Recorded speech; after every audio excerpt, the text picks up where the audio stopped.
In this video, we're going to talk a little bit about Kiss and the controversy surrounding lead vocals being lip-synced on this latest tour, this farewell tour that they're doing right now. I'd love to hear your thoughts, see what you think, how you feel about that as a concert goer, as a music fan, or as a Kiss fan. Hey everyone, Rod DeGeorge here. If you're new to the channel and you love music and guitar, please consider subscribing. I upload fresh content all the time, so just hit the subscribe button and you'll be kept up to date. And today we're going to talk about the controversy surrounding the lip syncing of some of Kiss's material on this latest tour. I did see a video where it was pretty obvious that Paul Stanley was lip syncing, dancing and moving away from the mic, and the vocals still going clear as day.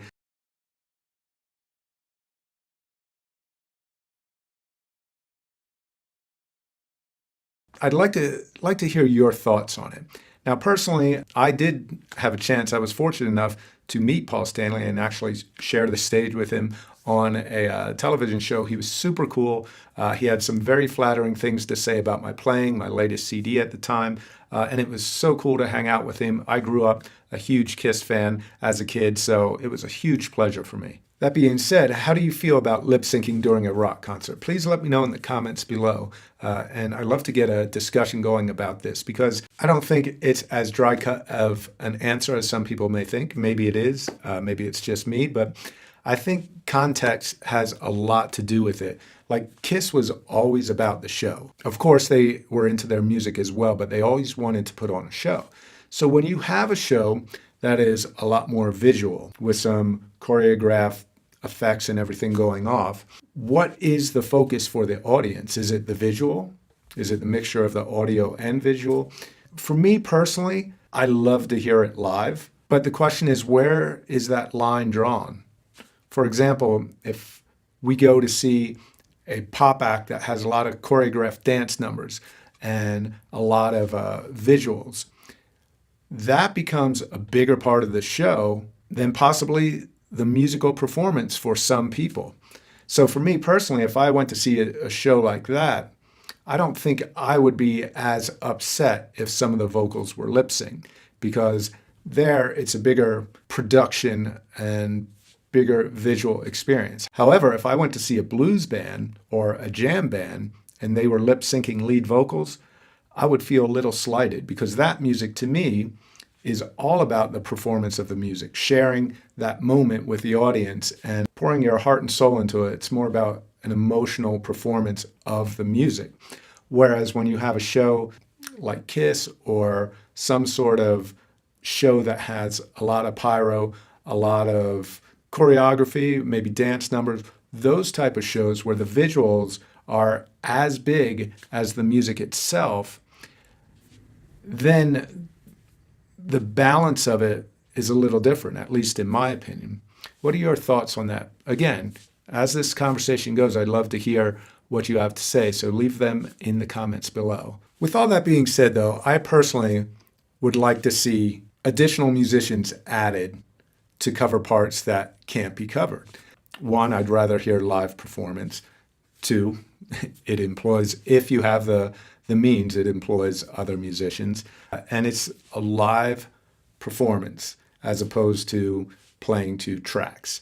Now, there are instances where tracks are acceptable, in my opinion. Sometimes I'll do a solo show with backing tracks. I mean, I prefer to play with my trio, but there's times when the opportunity arises, and for obviously, like for clinics and stuff like that, you may not travel with a full band or a trio. You travel with backing tracks and you play along with that.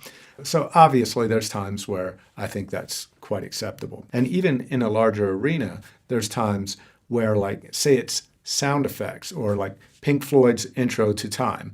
I mean, they use pre-recorded stuff for that intro, and that enhances the musical performance. They're still playing the song.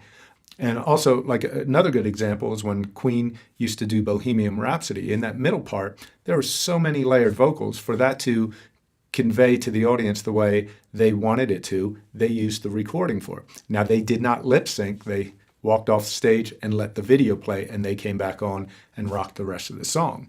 So in those instances, it's perfectly fine, in my opinion.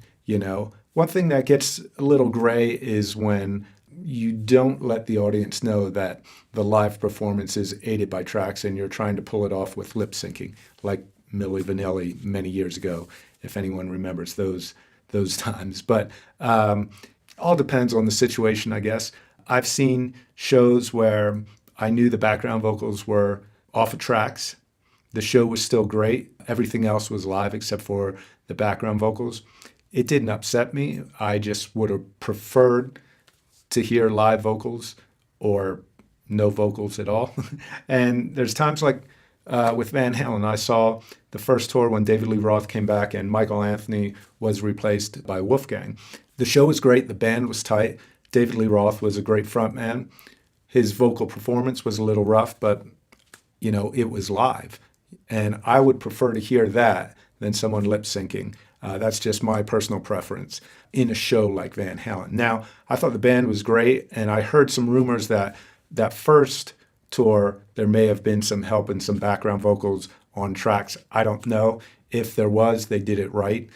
When you do background vocals and you just take them from the final mix and solo the track, when the vocals are compressed and have all the effects on it, a lot of times that does not sit well in the mix in a live situation, depending on the room or the mix itself.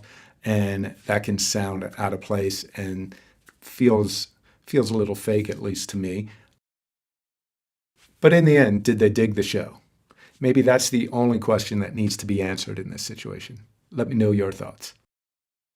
That being said, thank you so much for watching. If you like this video, please hit the like button.